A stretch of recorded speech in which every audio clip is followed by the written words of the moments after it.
చంద్రబాబు నాయుడు గారు ముఖ్యమంత్రిగా ఉన్నప్పుడు ఏఎంఆర్పి అనే ప్రాజెక్టును పూర్తి చేశారు.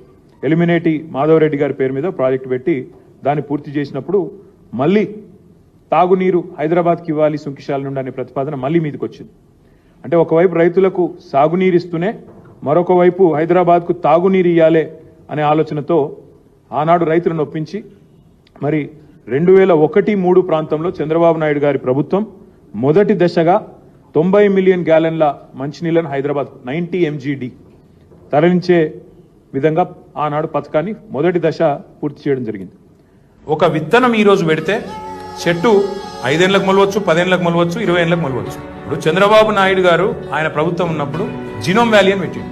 ఇవాళ జీనోమ్ వ్యాలీ 24 ఏళ్ల తర్వాత, 20 ఏళ్ల తర్వాత, 15 ఏళ్ల తర్వాత ఇవాళ ప్రపంచంలోనే ఒక ఇంపార్టెంట్ లైఫ్ సైన్సెస్ క్లస్టర్, ప్రపంచంలోనే 1/3 వ్యాక్సిన్స్ తయారవుతున్నాయంటే అక్కడికి వెళ్ళి తయారవుతున్నాయి. అంటే అప్పుడు పెట్టింది ఈరోజు మనకు భవిష్యత్ తరాలకు ఉపయోగపడుతుంది.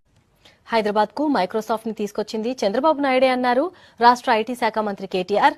హైదరాబాద్ ఒకప్పుడు ఇప్పట్లా ఉండేది కాదని 17 ఏళ్ల కిందటే బిల్ గేట్స్ ని ఒప్పించి మైక్రోసాఫ్ట్ ని చంద్రబాబు రప్పించగలిగారని పొగిడారు. మైక్రోసాఫ్ట్ ని తెచ్చిన credit చంద్రబాబుకే దక్కుతుందన్నారు.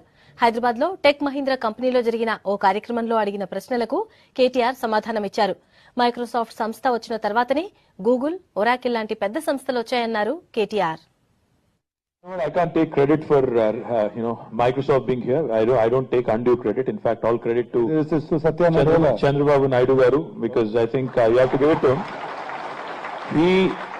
He definitely has done his best, and he is, in fact, when Hyderabad was not as well known as it is today in information technology space, he went out all the way to Bill Gates, convinced him, and eventually the development center happened about 17 years ago. So all credit to him for that.